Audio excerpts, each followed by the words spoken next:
Hey guys, a very warm welcome back to the Enduro Mike YouTube channel. Or if you're watching this somewhere else, you might be watching it on the Enduro Mike Facebook page, you might be watching it with something to do with For Performance, or you might have come across it on my Instagram page. Anyway, wherever you may be, welcome, and welcome to the start of 2022. All longevity thrown straight out the window for this video right there. Okay, anyway. What I wanted to do today is kind of have a look at a little review on the Nike Next Percent Alphafly running shoes. And I know I'm a little bit behind the times on this. You know, if we're talking in January 2022 about these shoes, I'm about a year behind, I think, maybe a little bit more. But there is a reason why I'm going to do that. And please don't think that this is just going to be another one of those videos where it's some dude trying to be a scientist and trying to either prove or disprove whether these shoes are the fastest shoes that have ever been made and or why. This is more about what they are like, what they're like to live with, and you know how they compare to other shoes. So a little bit of background on them, just for those of you who've maybe not come across this type of shoe before or know what this type of shoe is. The Alphafly Next Percent is supposedly the fastest shoe for racing that has ever been made.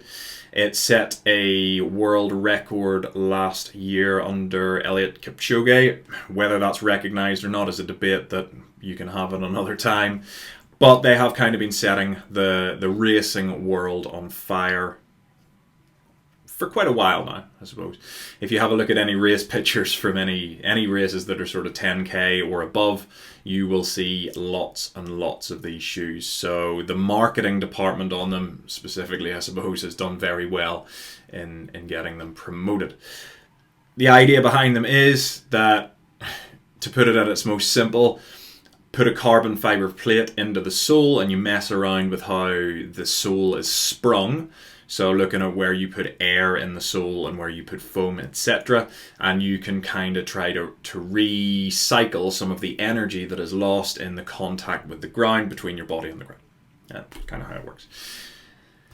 So putting a nice sort of piece of posh, expensive plastic in the sole of a shoe apparently makes it faster. The other thing that it does is it makes it exceptionally expensive, but I'm going to talk about that in a minute.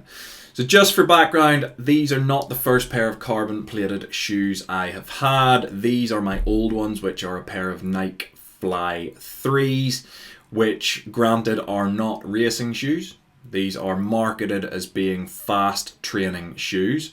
But because I, first of all, don't really have 200 odd quid to chuck away on a pair of racing shoes that potentially won't last very long. If we talk about these didn't last very long at all.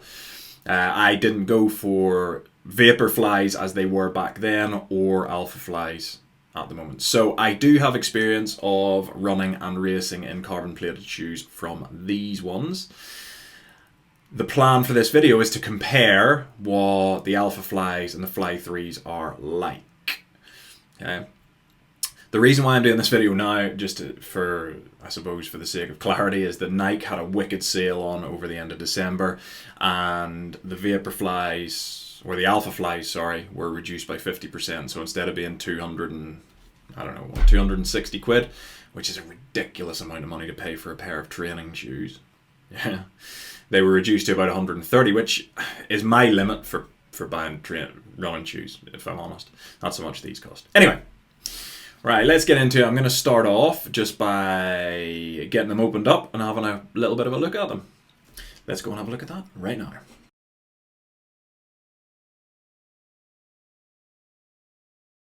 Okay, here we are. One box special delivery from Nike arrived this morning. This morning being, 2nd of January. So the first thing that I suppose comes to mind is that these things are packaged in a postage box, and I'm assuming that there is a shoe box inside there with padding and all the other crap that comes with that. This is very light, very light.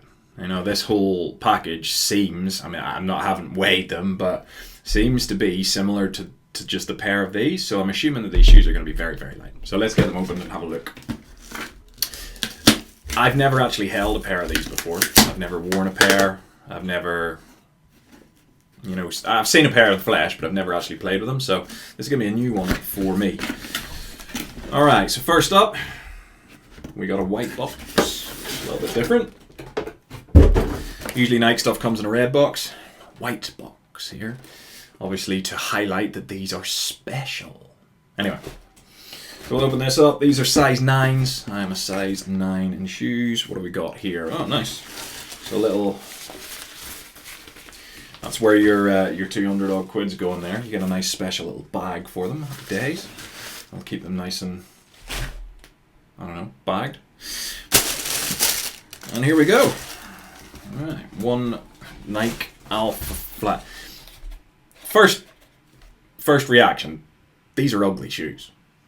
Yeah, I'm not going to lie. This is my first year, now that we're in January, this is my first year in the 40 to 45 year age group. And I think somebody once said that the way to gauge that you're getting old is that you don't understand fashion and trends anymore.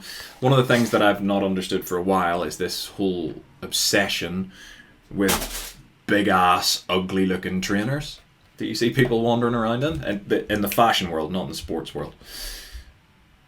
These clearly are functional, but I mean, like, look at the size of that. Like, what's the deal? Anyway, so yes, very light, completely almost see-through on the cover there. So that's kind of where the lightness is coming from. Super thick sole. To be honest, like, these soles are, they're pretty stiff. You know, there's not a lot of movement in there. I'm assuming that comes from the carbon plate in there. My Fly 3s, yes, I've run on these for a while, but you know, there's a bit more give in those.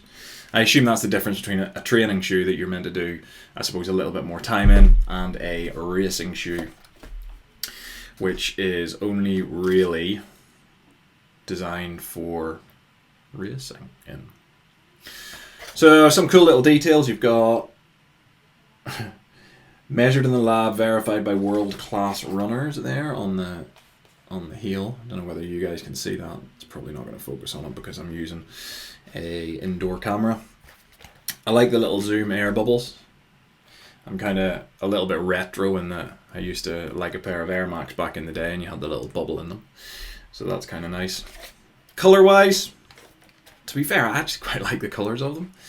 I'm not afraid of bright colors, so that's cool. But first impressions, they feel super stiff.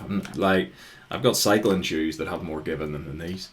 So I suppose the next thing that we want to do is try them on and have a wander about. So we'll transition into that and see what we think of that.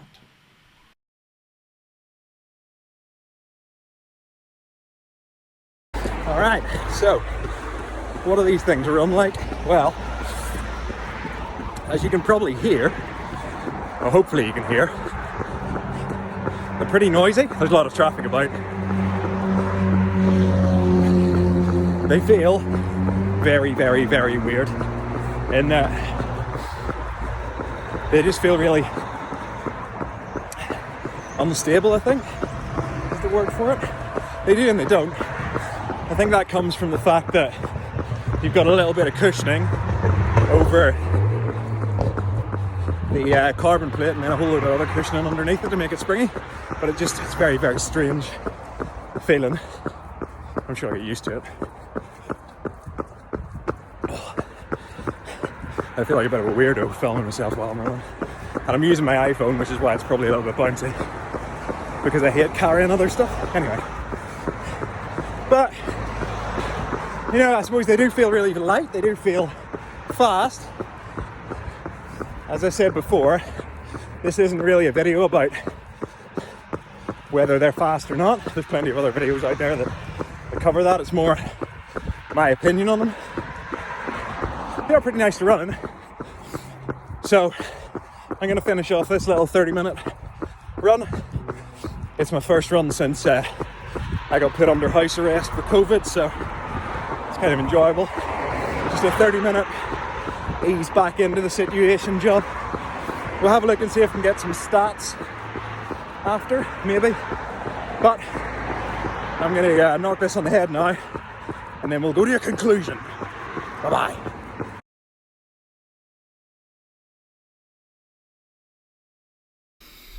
Alright, so I suppose we should look at a conclusion to this little review. Not that it's the greatest review in the world. Clearly I am not the Global Triathlon Network or whoever it is. But I suppose just my opinion on whether these things are worth the money. Just very quickly, I said in the last video that I would kind of try and pull some stats.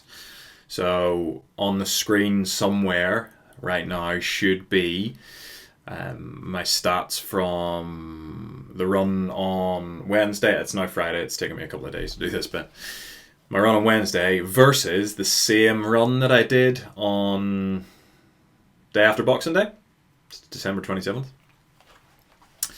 Now, just as a framer for that, I trained pretty well up running wise anyway for the most part of December up until Christmas. So December 27th I was running, fairly well. I then came down with COVID a couple of days after that and was on house arrest until Wednesday. I was let out of the house on Wednesday.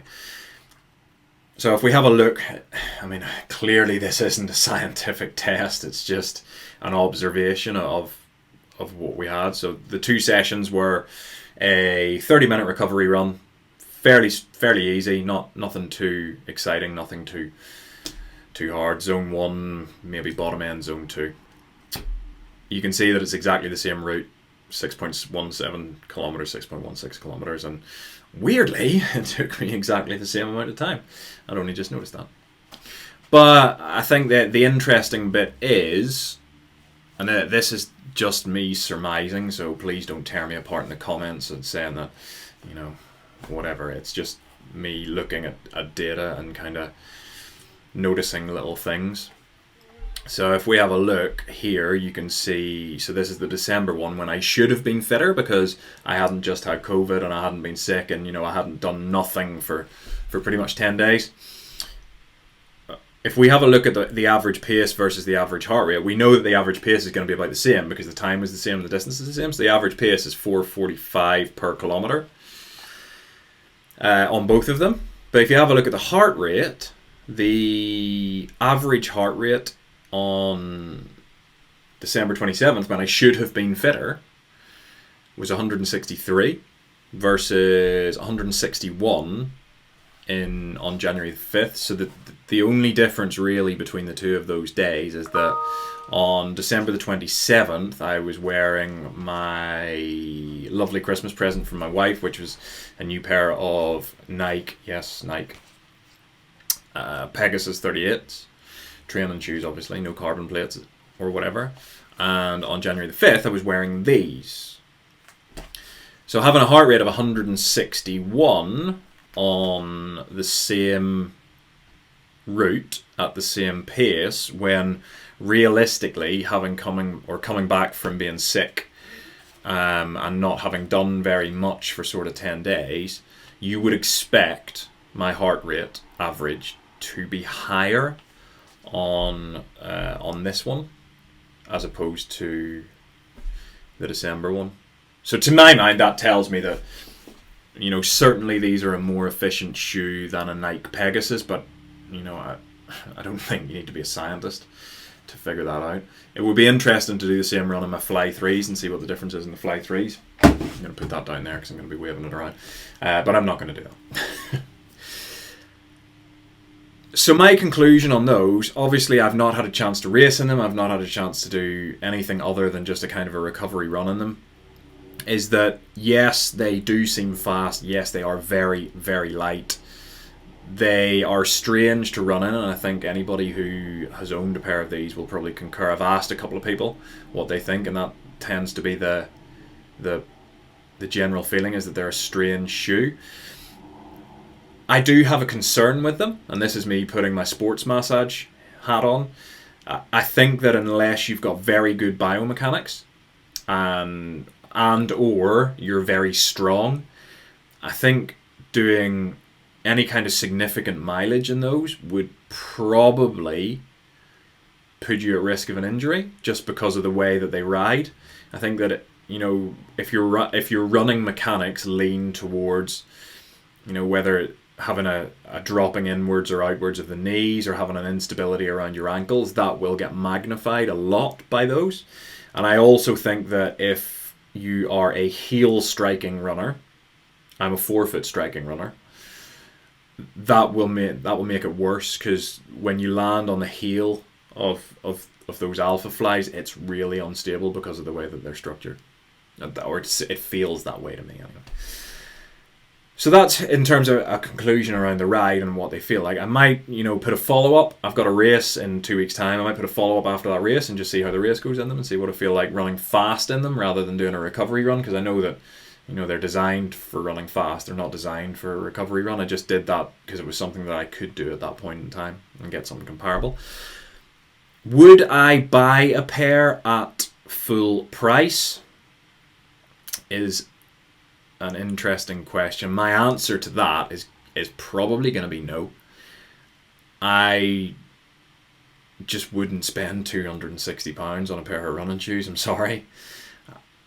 You could instead of having carbon plates, you could put gold plates in them, and I still wouldn't spend £260 on a pair of running shoes, especially racing shoes, which wear out very quickly. Now, if that's your thing and you want to go ahead and spend that sort of money on running shoes, then knock yourself out. They are very good. I wouldn't. If it was me again, I would probably buy another pair of Fly 3s, or I might go up to a pair of Vaporflies, which I think you can still get, and they aren't as ridiculously expensive. I know there's a lot of technology in those. I know that they're state of the art. I know that they've got the marketing of a world record marathon under their belts and setting records in every marathon that they're in. But I always think about it from this point of view, that I'm an amateur athlete. I'm not at the pinnacle of what I can achieve. I don't think I ever will be, because I'll never be a professional athlete, so I'll never have that ability to recover and train in that way. So for me, I don't need that 1% or 2% extra that those are going to give me. I can train and get that 1 or 2% if I really want to do it, and save myself some money. But I think that might just be me being tight.